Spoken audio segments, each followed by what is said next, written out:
구교구와 중등부를 섬기는 김용호 목사입니다. 오늘 이 저녁 가운데 살아계신 하나님의 말씀이 우리들의 심령에 새겨지는 은혜의 저녁 될 줄 믿습니다. 아멘. 제가 중고등학생 시절 때 친구들과 함께 이월드에 소풍을 간 적이 있습니다. 대구에 있는 이월드 아시죠? 그곳에 갔는데 입구에서부터 기분 좋지 않은 냄새가 나는 것입니다. 여름이기도 했고 그래서 날씨가 더우니까 그런 냄새가 나나 보다 하고 놀이기구를 재밌게 타고는 나오는데도 안 좋은 냄새가 나는 것입니다. 그렇게 찜찜한 마음을 가지고 집으로 돌아와서 그날 저녁에 뉴스를 보고는 깜짝 놀랐습니다. 그날 이월드 옆에 있던 화단에 토막 살인을 해서 시체를 묻어두었다는 뉴스를 보고는 정말 깜짝 놀라는 일들이 있었습니다. 범인이 시체를 숨길 수는 있었어도 무엇을 숨기지 못했습니까? 그 시체가 썩는 냄새는 숨기지 못했던 것이죠. 이렇듯이 우리는 이 냄새를 숨길 수는 없습니다. 우리가 또 삶을 살아가면서 생리현상으로 방귀가 나오려고 한 경험을 다들 한 번쯤은 경험해 보셨을 것 같은데, 근데 이 방귀는 소리는 조절할 수 있습니다. 이렇게 소리를 안 내고 마치 방구를 안 낀 것처럼 우리가 조절은 할 수 있지만 냄새는 어떻게 조절할 수 있습니까? 냄새는 우리가 마음대로 조절이 안 됩니다. 안 낀 것처럼 시치미는 뗄 수 있지만 냄새는 속일 수가 없습니다. 분명 누가 끼었는지는 모르지만 분명히 방귀를 꼈다는 것을 우리는 무엇으로 알 수 있습니까? 냄새를 통해서 알 수 있는 것이죠. 오늘 제가 이 설교의 서두를 이 냄새에 대한 이야기로 시작했는데, 오늘 본문에서도 바울은 이 숨길 수 없는 냄새에 대해서 언급하고 있습니다. 고린도후서 2장 14절을 보시면 이렇게 말씀합니다. 그리스도를 아는 냄새를 나타내시는 하나님께 감사하노라. 바울이 말하고 있는 이 그리스도를 아는 냄새가 무엇인지 알기 위해서는 오늘 읽은 12절, 13절의 이 두 절에 대한 배경을 좀 살펴볼 필요가 있습니다. 여러분이 알고 있는 오늘 말씀이 고린도 후서인데, 이 고린도 전서와 고린도 후서는 고린도 교회를 향한 바울의 편지입니다. 여러분이 알고 있는 고린도 교회는 어떤 교회입니까? 바울이 1년 6개월여간 머물면서 복음을 전하면서 함께 믿음 안에서 세워갔던 교회입니다. 복음으로 가르쳤던 교회입니다. 그러나 바울이 이 고린도 교회를 떠나면서 이 교회 안에는 많은 문제와 갈등들이 생겨납니다. 나는 바울파다, 나는 게바파다, 나는 그리스도파다 하면서 당파 문제가 일어나고, 또 고린도전서 내용을 살펴보시면 은사에 대한 내용들, 또 헌금에 대한 문제들, 또 부활에 대한 논쟁들 등 여러 가지 논란으로 말이 많고 시끄러운 교회 중에 하나가 바로 이 고린도 교회였습니다. 이 문제들을 바울이 해결하기 위해서 디모데라는 사람을 통해서 고린도 교회에 편지를 보냅니다. 그 편지가 바로 고린도 전서입니다. 그러나 이 편지를 받은 고린도 교회 성도들의 반응이 어떻습니까? 디모데를 쳐다도 보지 않습니다. 그 편지를 듣지도 않습니다. 디모데를 내쫓아 버리는 것이죠. 다시 이 돌아온 디모데를 보면서 바울이 내가 직접 가야겠다 하면서 이 고린도 교회에 본인 스스로 다시 가지만 이 고린도 교회와 바울 사이의 갈등을 좁히지 못합니다. 그렇게 이 고린도 교회에는 많은 문제와 또 어려움과 많은 이야기들이 있던 그 상황에 바울이 도저히 안 돼서 디모데가 아닌 디도를 세워서 또 다른 하나의 편지를 보냅니다. 우리가 지금 성경 66권 안에 들어와 있는 성경은 고린도 전서와 고린도 후서 두 개가 있지만, 바울이 고린도에 보낸 편지가 이 고린도 전후서 외에 한 두세 개 정도 더 있다는 또 이야기들이 있습니다. 그래서 성경을 읽어보시면 그 전에 보낸 편지라는 내용에서 우리가 그것을 유추할 수 있는데, 바울이 고린도 후서를 쓰기 전에 지금 이 심각한 문제와 갈등 속에 있는 이 고린도 교회를 향하여 강하게 하나님의 말씀을, 그 편지를 적어서 디도를 통해서 전달을 합니다. 처음에 그 고린도 교회에 갔던 이 디모데는 되게 성격이 유순한 성격이었습니다. 그러나 두 번째로 보냈던 이 디도는 성격이 되게 강성입니다. 그 강성인 사람인 디도에게 더 강하고 강력한 내용을 담아서 편지를 보냈던 것이죠. 그렇기 때문에 바울이 고린도 교회가 이 편지를 듣고 또 디도를 통해서 회개하기를 바라는 마음으로 그 고린도 교회의 결과를 기다리고 있는 장면입니다.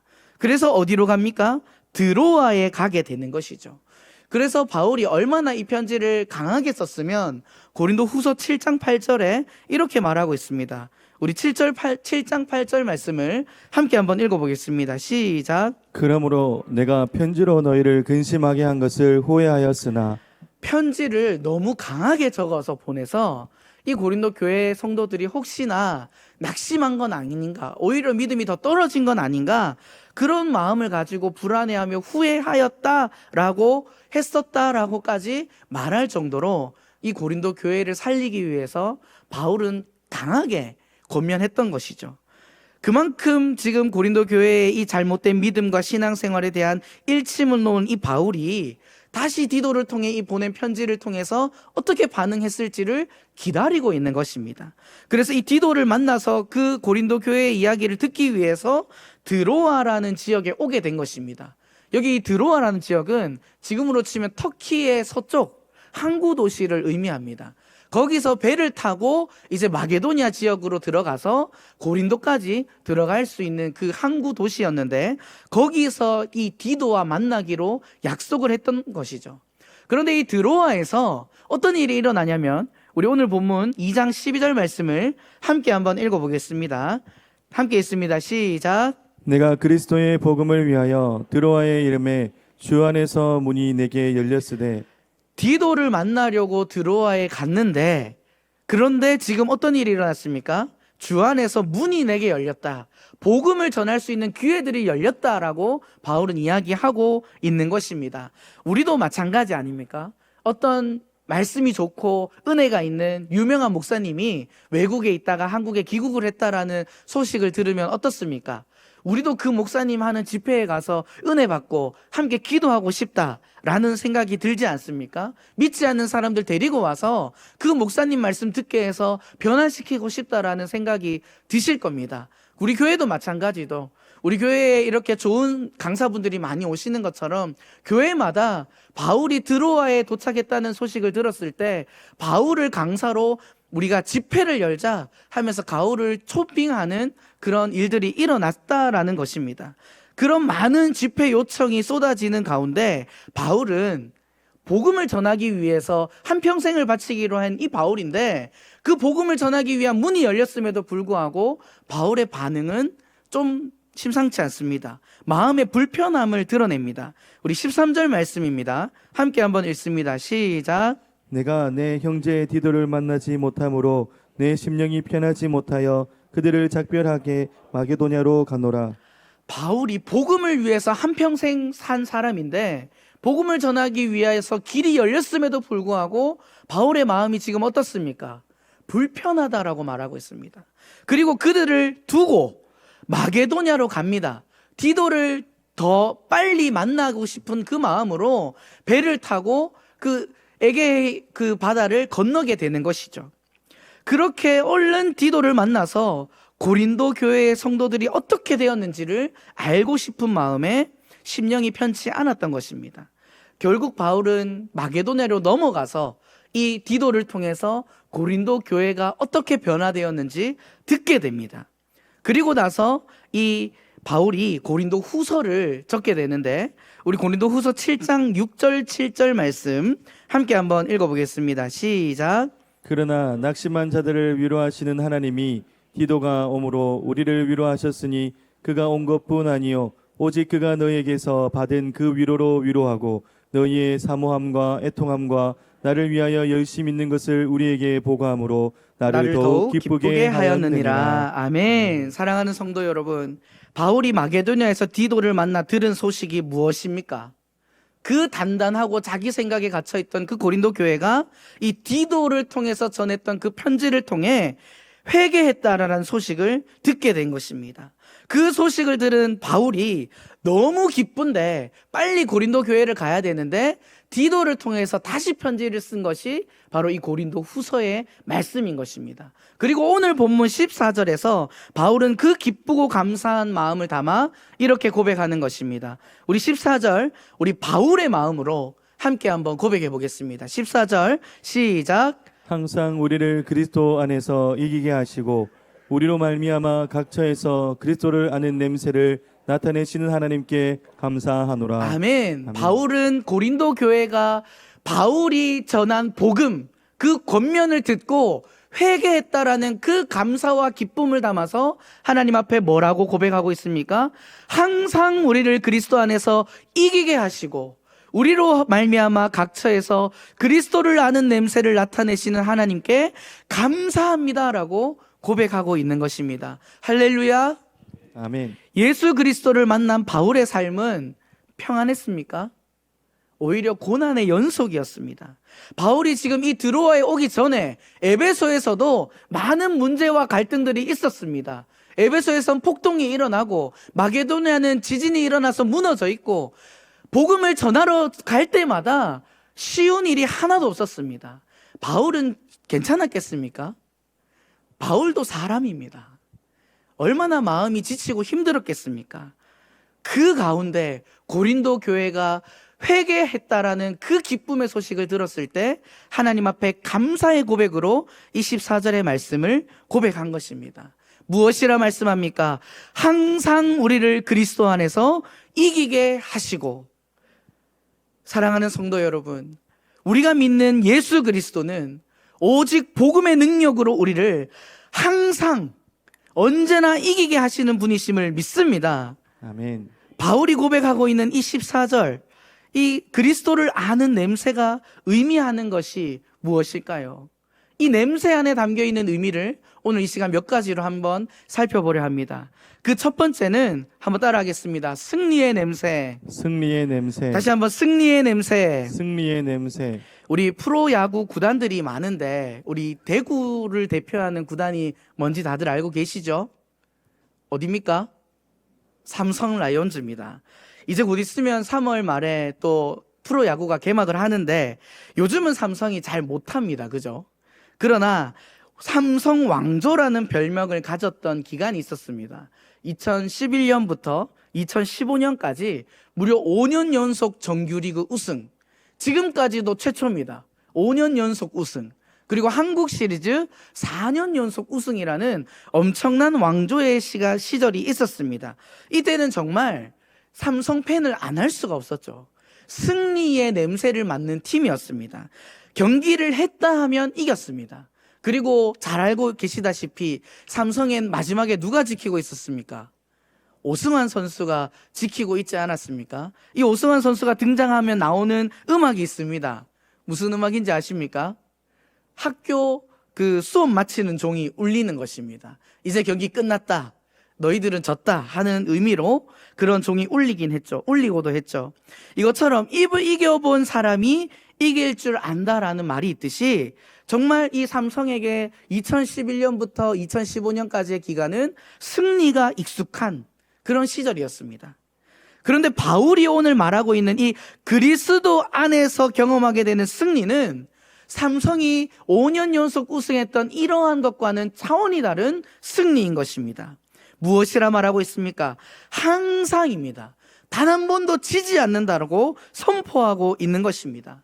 사랑하는 성도 여러분, 믿음의 삶에는 지금은 내가 지고 있는 것처럼 보이고 실패한 것처럼 보이고 좌절하고 절망의 상황에 있는 것처럼 보일 수는 있으나 그것은 절대 진 것이 아닌 것을 깨달을 수 있는 저와 여러분 될 수 있기를 축복합니다. 아멘. 야구의 명언이 있죠. 끝날 때까지 끝난 게 아니다. 우리가 예수 그리스도 안에 있기만 하면 우리는 결국 이기게 하시는 그 승리의 영광을 누릴 수 있는 줄 믿습니다. 아멘. 바울은 이 고린도 교회 사람들에게 이 승리에 대한 이야기를 고린도 교회 사람들이 가장 이해하기 쉬운 말로 설명하기 위해서 이 냄새라는 것을 언급한 것입니다. 당시 고린도는 그리스 중에서 가장 로마스러운 도시였습니다. 이게 무슨 말이냐면 고린도는 오랜 기간 동안 로마의 식민지였다는 것입니다. 고린도에서 이 전쟁 풍습을 가지고 있었는데 바울은 이 전쟁 풍습을 이야기하면서 냄새에 대한 이야기를 하고 있는 것이죠. 무슨 말이냐면 이 로마의 군대가 전쟁에서 이기고 돌아오는 그 개선 행진 때, 개선식에서 전쟁터에서 사로잡은 포로들을 군중들에게 구경시키며 승리의 행진을 했습니다. 그때 이 승리의 행진과 함께 향을 피웠던 풍습이 있었다는 것이죠. 그러면 이 동네 사람들은 어떻겠습니까? 이 로마 군대가 전쟁에 나가서 이기고 돌아올 때마다 그 향의 냄새를 피웠기 때문에 그냥 그걸 보지 않아도 그 냄새만 나에게 맡아진다 할지라도, 아, 로마가 또 승리하였구나, 우리가 전쟁에 나가서 또 이기고 돌아왔구나를 알 수 있었다라는 것이죠. 이것처럼 우리의 삶에 그리스도를 아는 냄새를 나타내셨다, 우리를 이기게 하셨다라는 것은 예수 그리스도의 그 십자가의 능력으로 우리가 이길 수 없는 그 더러운 죄와 사망의 권세를 이기시고 우리에게 영원한 승리를 주셨다는 말씀인 줄 믿습니다. 아멘. 그런데 우리는 이 승리를 어떻게 경험할 수 있을까요? 한번 따라하겠습니다. 그리스도 안에서. 그리스도 안에서. 다시 한번, 그리스도 안에서. 그리스도 안에서. 우리가 그 죄와 사망의 권세를 이길 수 있는 유일한 방법은 나의 능력과 나의 힘이 아닙니다. 오직 나를 대신하여 그 죄와 사망을 싸워 이기신 그리스도 안에 있을 때 우리는 항상 이기게 하시는 그 은혜를 누릴 수 있는 줄 믿습니다. 아멘. 고린도후서 2장 14절을 공동 번역으로 보면 이렇게 말씀합니다. 우리를 그리스도의 개선 행진에 언제나 끼워 주시는 하나님께 감사드립니다. 그 전쟁에 있어서 우리가 한 것은 아무것도 없습니다. 그저 그 승리의 행진에 우리도 같이 걸어갈 수 있도록 끼워 주셨을 뿐인 것입니다.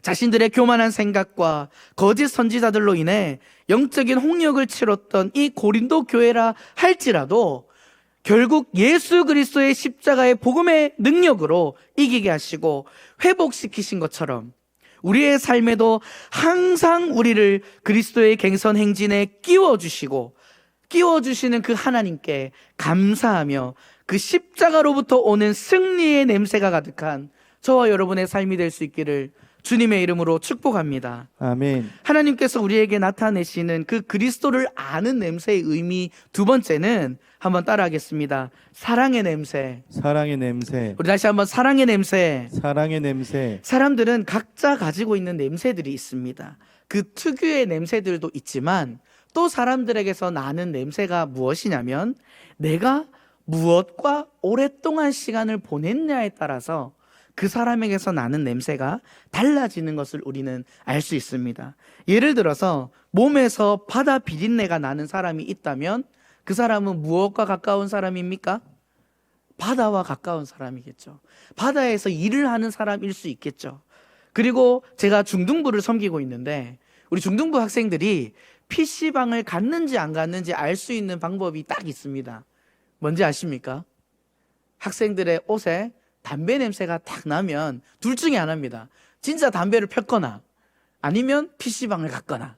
그렇게 우리는 무엇과 가까이 하냐에 따라서 우리에게 나는 냄새가 달라진다는 것을 우리가 경험을 통해서 알 수 있는 것이죠.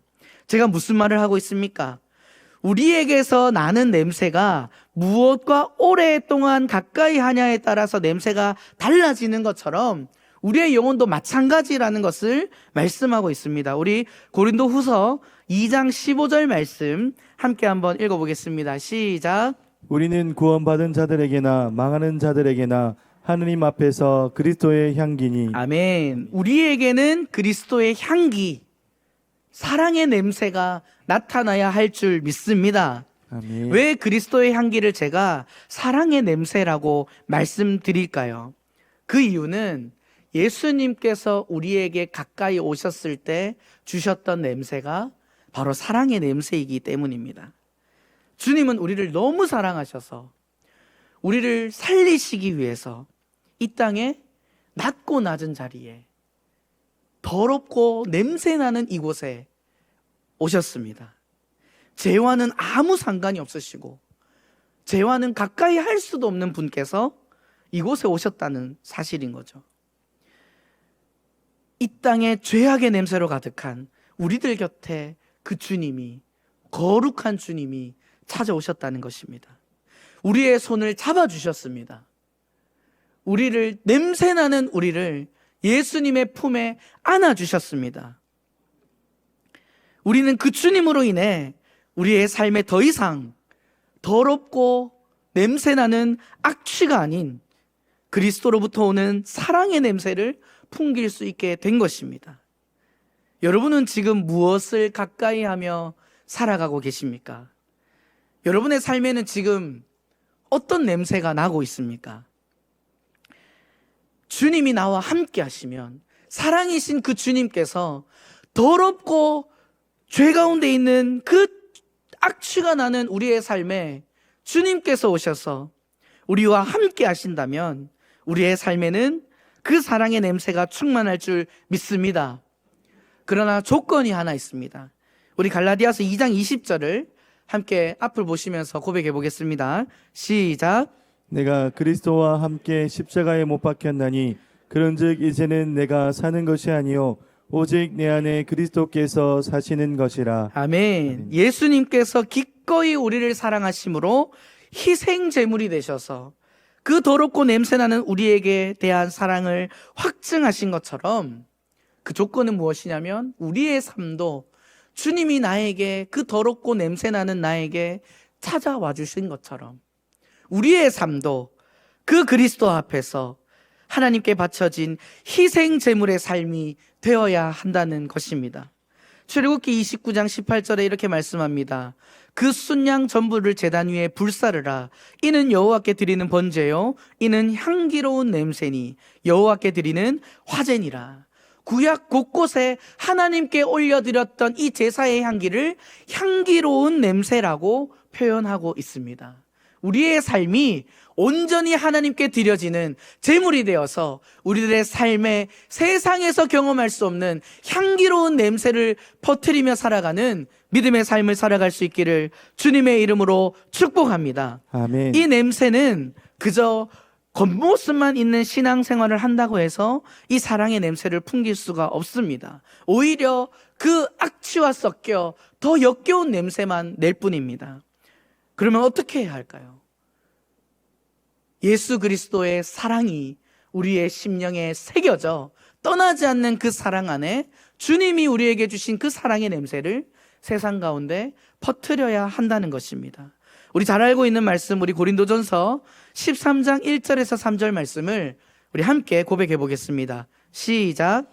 내가 사람의 방언과 천사의 말을 할지라도 사랑이 없으면 소리나는 구리와 울리는 꽹과리가 되고, 내가 예언하는 능력이 있어 모든 비밀과 모든 지식을 알고 또 산을 옮길 만한 모든 믿음이 있을지라도 사랑이 없으면 내가 아무것도 아니요 내가 내게 있는 모든 것으로 구제하고 또 내 몸을 불사르게 내줄지라도 사랑이 없으면 내게 아무 유익이 없느니라. 아멘.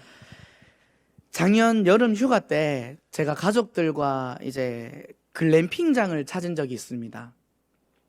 남해 쪽에 있는 글램핑장을 갔었는데 그 글램핑장에 다와갈 때쯤 꼬불꼬불한 길이 너무 많은 것입니다. 어린 아기들을 태우고 그 꼬불길을 가는데 둘째 아이가 갑자기 울기 시작하는 겁니다. 그래서 막 불안불안했는데 갑자기 뒤에서 토하기 시작하는 겁니다. 옷을 다 베리고 차 시트도 다 베리고, 그래서 중간에 결국 세웠습니다. 그래서 저는 걱정이, 저거 어떻게 치우지? 이런 걱정을 하고 있는데 옆에 탔던 저의 아내가 정말 1초의 망설임도 없이 그 뒷좌석의 문을 열고 그 둘째를 품에 안는 겁니다.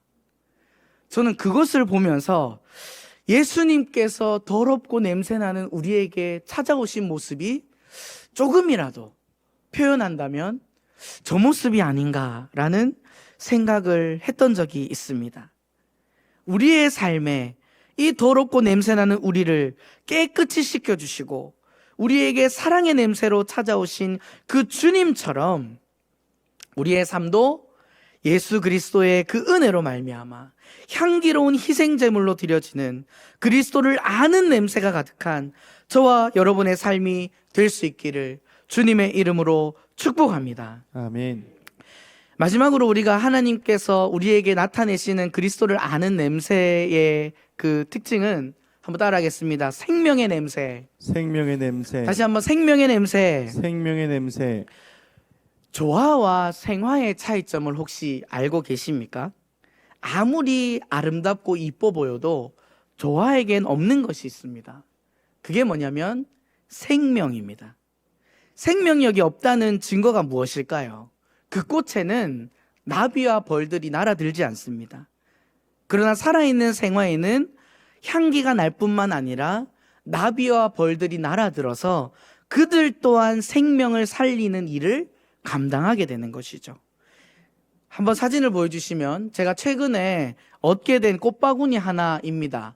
그래서 교회에서 받은 이 꽃바구니를 집에 놔뒀더니 정말 꽃향기가 향긋한 냄새가 나는 것입니다. 이 꽃 하나가 집에 들어왔을 뿐인데도 제가 이 꽃향기를 맡았을 때 생기가 도는 느낌을 받았습니다. 이것처럼 생명의 냄새에는 사람을 살리고 회복시키는 힘이 있다는 사실입니다. 이것처럼 그리스도 안에서 십자가의 은혜로 죄와 사망의 권세를 이기고 승리하신 하나님의 자녀들에게서 나타나야 할 냄새가 바로 이 생명의 냄새인 줄 믿습니다. 우리 오늘 말씀 16절 말씀을 함께 한번 읽어보겠습니다. 시작. 이 사람에게는 사망으로부터 사망에 이르는 냄새요 저 사람에게는 생명으로부터 생명에 이르는 냄새라. 누가 이 일을 감당하리요? 아멘. 누가 이 일을 감당하리요?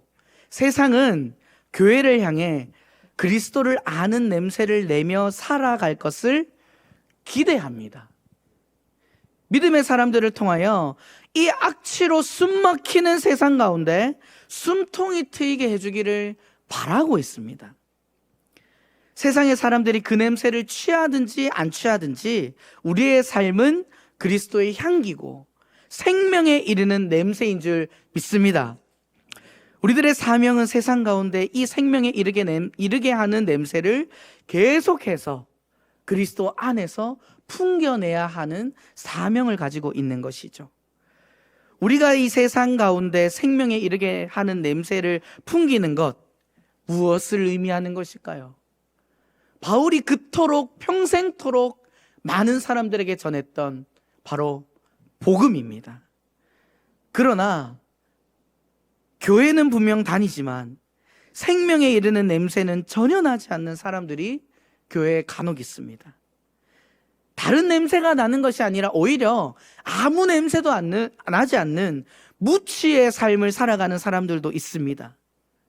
그리스도인들의 삶이 그리스도 안에 거하지 않고 나의 교만함과 나의 생각과 나의 죄악 가운데 살아간다면 우리는 그리스도를 아는 냄새는커녕 생명력을 잃어버린 아무 냄새도 나지 않는 무취의 삶을 살아갈 수 있다는 사실을 반드시 기억하기를 소망합니다. 아멘.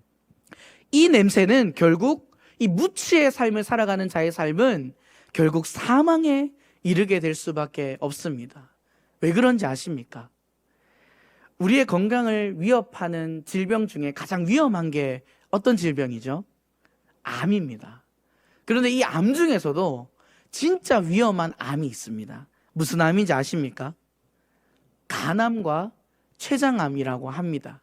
그 이유가 뭐냐면 죽음에 이를 때까지, 손을 쓸 수 없을 때까지 아무런 증상이 나타나지 않기 때문입니다. 모르고 있다가 죽게 되는 것이죠. 세상의 그리스도를 아는 냄새를 풍겨야 할 사명을 가진 우리들이, 하나님의 자녀들이, 그리스도인들이, 교회가 그리스도를 아는 냄새를 풍기기는커녕 아무런 냄새도 나지 않는 무취의 삶을 살아간다는 것은 정말 위험한 것입니다. 결국 생명력을 잃고 죽음에 이르게 하는 것이죠. 이런 위험한 신앙에 머물러 있지 않기를 주님의 이름으로 축복합니다. 아멘. 오늘 말씀을 통해 우리에게 영원한 생명을 주시고 세상 사람들을 생명에 이르게 하는 냄새인 이 복음을 누가 이 일을 감당하리요? 라고 묻고 있습니다. 누가 감당할 수 있겠습니까? 오직 그리스도 안에서 진정한 승리의 냄새 가운데 주님의 향기로운 제물이 되어서 생명을 살리는 복음을 전하는 저와 여러분들이 이 일을 감당해낼 줄 믿습니다. 아멘. 말씀을 마무리하겠습니다. 사람 냄새라고 들어보셨죠? 우리는 어떨 때 사람 냄새가 난다라고 말을 합니까? 인간다울 때, 참 인간적인 모습을 보일 때 우리는 참 사람 냄새가 난다라고 이야기를 합니다. 그렇다면 정말 이 사람다운 모습, 인간다운 모습은 무엇일까요? 먼저는 하나님께서 우리를 창조하실 때의 원래의 모습, 오직 예수 그리스도 안에서 항상 이기게 하시는 그 승리의 냄새를 가진 자의 모습을 의미하는 것입니다. 그리고 기꺼이 나를 위하여 이 땅 가운데 낮아지신 예수님의 사랑 안에서 우리가 우리의 삶 또한 주님께서 주신 그 사랑을 전하며 우리의 삶을 하나님께 드려지는 향기로운 제물로 드려질 때 우리는 가장 인간다운 삶, 하나님께서 기뻐하시는 삶을 살아갈 수 있는 줄 믿습니다. 마지막으로 우리 모든 사람들은 하나님의 자녀된 그리스도의 사랑 안에 거하는 자들은 영원한 생명에 이르게 하는 냄새, 복음을 전하며 세상 가운데 생명을 살리는 일에 최선을 다하며 살아가는 것이 하나님께서 우리를 이 땅에 창조하시고 가장 인간다운 모습으로 살아가는 모습인 줄 믿습니다. 우리들의 삶에 그 그리스도를 아는 냄새로 충만하여 죄에서 자유를 얻어 승리의 삶, 그리스도의 사랑 안에서 기꺼이 하나님 앞에 모든 것을 내어드리는 향기로운 제물이 넘치는 삶, 우리들의 삶을 통하여 영원한 생명을 살릴 수 있는 그런 복음을 전하는 은혜의 삶을 살아갈 수 있는 저와 여러분 될 수 있기를 주님의 이름으로 축복합니다.